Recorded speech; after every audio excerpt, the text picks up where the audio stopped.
Mr. Impossible could do the most amazing things. For instance, he could jump over a house. Impossible.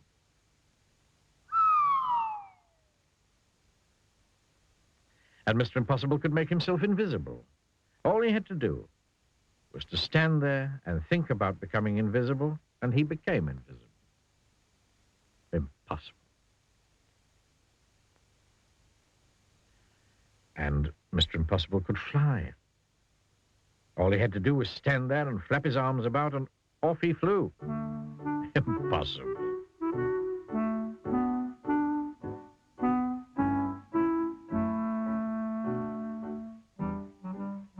He lived in an impossible-looking house. Have you ever seen a house in such an impossible place? Of course not. One day, he was out walking in the woods when he met a boy called William.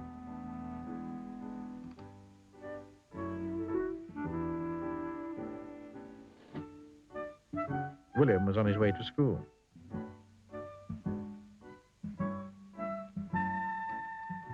"Hello there," said Mr. Impossible. "Hello," said William. "I'm William." "I'm Impossible." "Really?" said William. "Sure am," smiled Mr. Impossible. "Could you do impossible things?" asked William. "Haven't come across anything I couldn't do."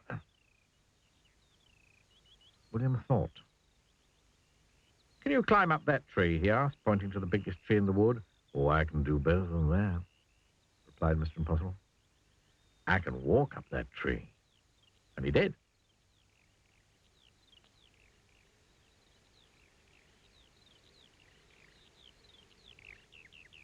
William thought again.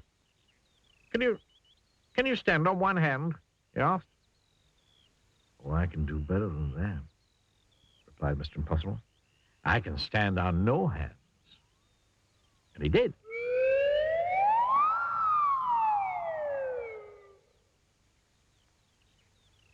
"Huh, that's impossible," cried William.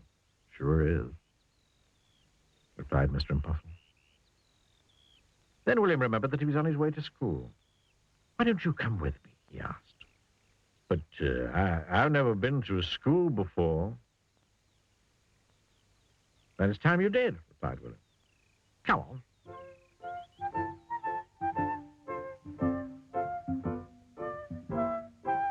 William and Mr. Impossible sat at the back of William's classroom with all the other children.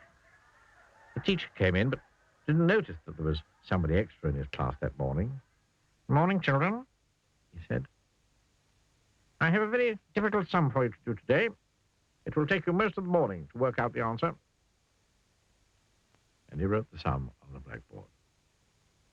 It really was the most difficult sum William had ever seen in his whole life, full of adding up and taking away and multiplications and divisions and other things William didn't enjoy. The teacher was right. It would indeed take up most of the morning to work out the answer, if not most of the afternoon as well. Mr. Impossible whispered in William's ear.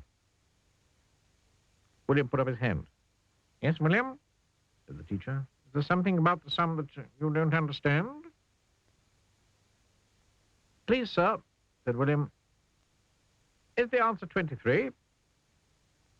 Teacher was very, absolutely, totally, completely amazed. "How did you work out the sum so quickly?" he gasped. "It's impossible." "Ain't nothing impossible, mister," said Mr. Impossible from the back of the class, and stood up. "Well, I never did," exclaimed the teacher. After that, Mr. Impossible spent all day at the school. He showed the teacher how he could read a book upside down. "But that's impossible," said the children who were watching. "Yes, sir," said Mr. Impossible.